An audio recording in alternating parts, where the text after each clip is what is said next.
is exactly the sort of technology that a decarbonised world is looking for.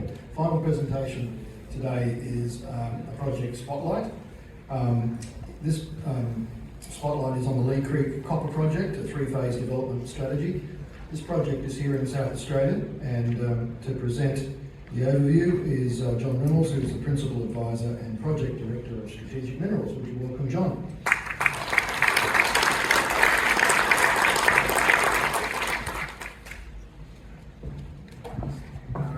Good afternoon. I promise I won't sneak your lunch break too much because we're running out of time.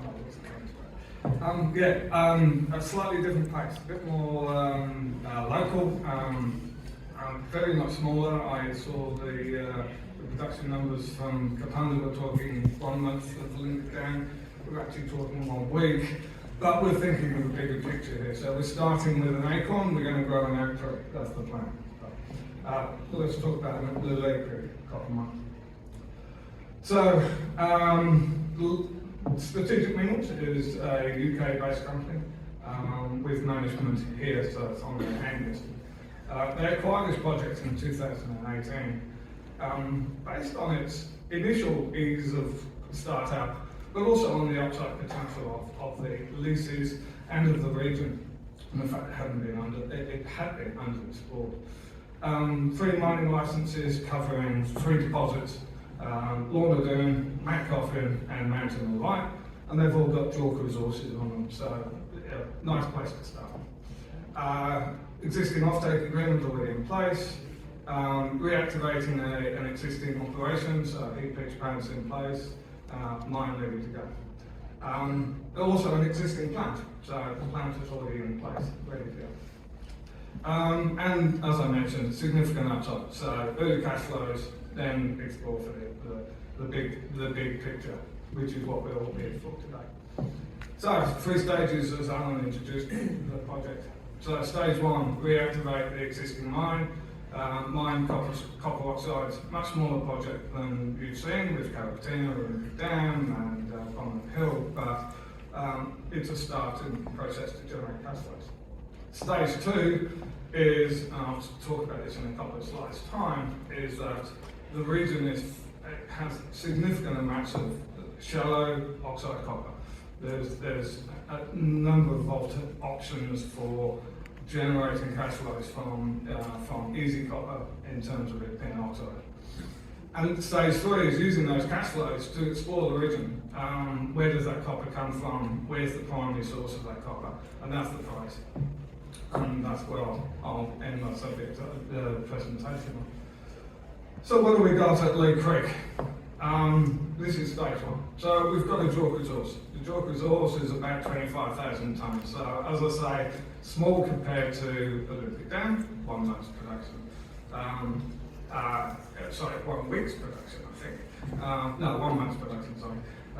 3 deposits all ready to go. A known copper process, copper production process, heap leach, with a Kennecott cone, which some of you may not be familiar with. Kennecott cone produces a copper cement, a very high grade copper concentrate, at 70% copper. It's proven low technical risk, low capex. It's ideal startup for a project of this time. We have a PEPA approved. So it's ready to go. PEPA was approved, I think, late last year. It's shovel ready for investment. Plant and infrastructure is in place. Infrastructure is world class. Sealed roads within a kilometre of the mine site. A sealed airport within a kilometre of the mine site. A town that's ready to be that is available to be utilised for an operation of this size. So it's got all the key features of a good startup project. Existing off-take agreement. So there's an off-take agreement already in place. So we're selling the copper cement, which is an unusual product in terms of copper production, to Boa, to Adcan under an off-take agreement. So all this is encapsulated with South Australia.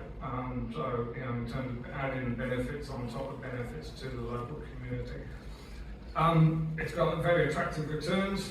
It's low capex, short cash flows, delivery to cash flows, and it's got a 10-year mine life. So it generates a return on investment in the 20s. It has a payback of about 19 months, I believe. But all very quick in terms of a junior developing an operation that allows it to generate cash and develop the next stage of the project. So let's talk about the region where the Leigh Creek project is based. So as you see on the image there's three projects. There's the Mountain Light, which is the one that's ready to be reactivated. The next one, which has indicated resources, is Linden Lorna Dune, about 70 kilometres to the north, and then Mount Coffin. So there's three known deposits, but all those red dots are copper occurrences within the northern Flinders Ranges. And we talked about Moonta, we've talked about Kapunda, there's Boa earlier this morning. There's a lot of copper known in this area. South Australia was built on it. That's the copper occurrences on this side of within the northern Flinders Ranges. Now they're not Olympic dam-sized deposits, they're small copper occurrences. Some of them are very small. They've been mined historically by the old timers, but there's a number of them that have not been tested well enough that could turn into a small commercial operation for a small mining operation. So the concept is for stage 2 is that the plant, the Kennecott Town plant, which is very simple and very mobile, is that we would just pick it up, move it to the next mine and start up again. These things, because they're so small, they have sort of barriers to commercial success because of the startup capital, the approvals process, all of those things that need some scale. These deposits generally don't have that scale. So the Kennecott cone that we have at Mountain Light is ideal to be just picked up and put on the back of the truck, and it can be moved to the next mine site. It's that easy. And so from cash flows from the first mine at Mountain Light is to create it will generate the acquisition and the exploration of those other deposits and the exploitation of those other deposits. Okay, now we start looking at the bigger picture, which is stage 3, which is where the benefits to South Australia could really kick in. So we're on the opposite side of the Tomentine zone to the main deposits that you're all familiar with Olympic Dam, Carrapateena and Prominent Hill, and that hillside down to the south. So they're all within the Gawler Crater. We're on the east side of the Gawler Crater. So we're in the Adelaide geosyncline. Totally different geology. But as we saw before, lots and lots and lots of copper occurrences. So the copper oxide outcrops are interpreted to relate to an unidentified deeper source of sediment-hosted copper. Now, that's a concept at this stage. It's not been fully tested, and I'll talk about that in a minute. So the tenements that we've got located at Leigh Creek are geologically at a fabulous spot of this in terms of the copper occurrences at the surface and a number of structures, geological structures that are in the region. So then we touch on what's been done there. Almost nothing. There's been almost no work being done to test this concept, and we were talking about 700 metre holes to target down this mine. I know looking down 300 metres at Carrapateena, 700 metres. At the moment, the deepest hole we've got in Adelaide is a 150 metre hole. That's it. And that is showing, you can see from that intersection there, 29 metres at 0.71. It's not spectacular, but it's an indication that there is potential for significant sulphide mineralisation below these copper oxide deposits. So let's look at South Australia a little bit more generalistic. So on the left-hand side is, you can see that's Olympic Dam in through here, Carrapateena somewhere through here. And this is all the copper deposits in this region. So yes, there's some very large copper deposits, as we know, on the left-hand side. They're covered by the Stuart Shelf, so they're harder to see, so you don't get the copper oxides that you see elsewhere. and Matt Gunson is one of the exceptions, which I think is around here somewhere.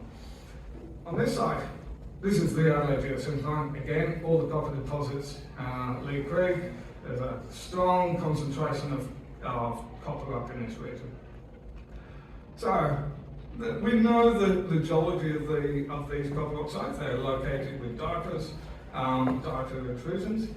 Then on the east side, look, this picture shows the depth of drilling.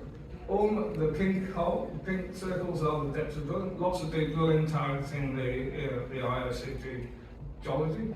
But on this side, almost no deep drilling at all. It's been poorly drilled, poorly tested, and we're here to demonstrate, to support the fact that we think there's potential here.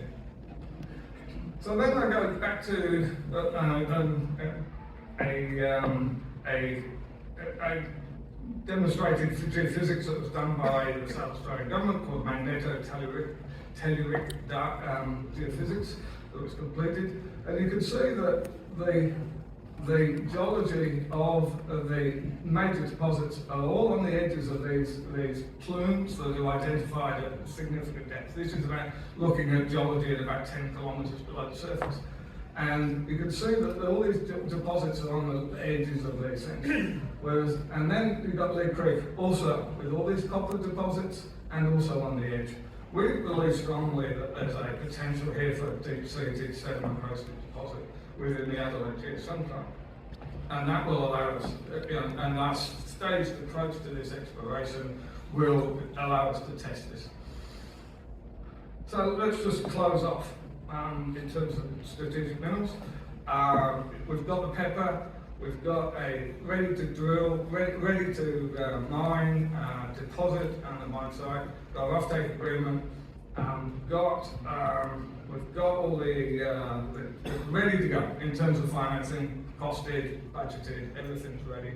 So we expect production in this year, late this year, early next year.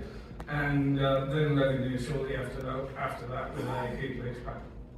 So on that note, I'll let you have lunch.